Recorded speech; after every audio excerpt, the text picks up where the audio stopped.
மக்கள் பிரச்சினைகளை பேச விடாமல் தங்களை சட்டப்பேரவையில் இருந்து அவைத்தலைவர் அப்பாவு வெளியேற்றியதாக எதிர்க்கட்சித் தலைவர் எடப்பாடி பழனிசாமி குற்றம் சாட்டியுள்ளார்.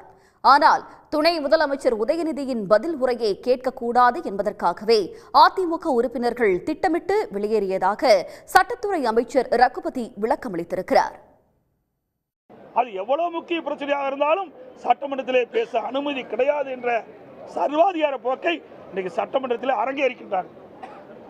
இது கண்டனத்துக்குரியது. இன்றைக்கு மக்களுடைய பிரச்சனை பேசுவது இருந்தாலும் பிரதான எதிர்க்கட்சி இதில் என்ன தவறு இருக்கின்றது? நாங்கள் பேசிய பிறகு நீங்கள் உங்கள் பதிலுரை தொடருங்கள், அதைத்தான் நாங்களும் குறிப்பிட்டோம்.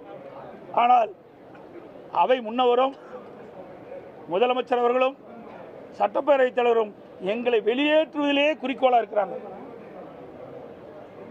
அவையில் எங்களுடைய பேச்சை கேட்க அவர்கள் தயாராக இல்லை. ஏனென்றால் பிரதான எதிர்க்கட்சி ஏதாவது குறை சொல்லிவிடக்கூடாது இந்த அரசு மீது என்று திட்டமிட்டு இன்றைய தினம் அவையிலிருந்து எங்களை வெளியேற்றிருக்கிறார். கொறடா அவர்கள் சட்டப்பேரவைத் தலைவரிடத்தில் வந்து நாங்கள் காவல்துறையை பற்றி ஒரு பிரச்சனை எழுப்பப் போகிறோம் என்று சொன்னாரே தவிர என்ன பிரச்சனை எழுப்பப் போகிறோம் என்பதை கூட அவர்கள் சொல்லவில்லை, எழுத்து மூலமாக எழுதி தரவில்லை.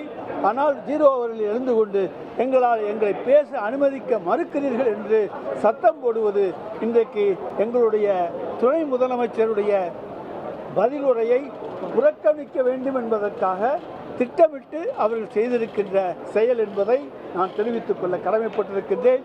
இந்த அரசை பொறுத்த வரைக்கும் எதிர்க்கட்சிகளுக்குத்தான் இன்றைக்கு அதிகமான வாய்ப்பை தருகிற முதலமைச்சராக மாண்புமிகு தமிழ்நாடு முதலமைச்சர் அவர்கள் இருக்கின்றார்கள்.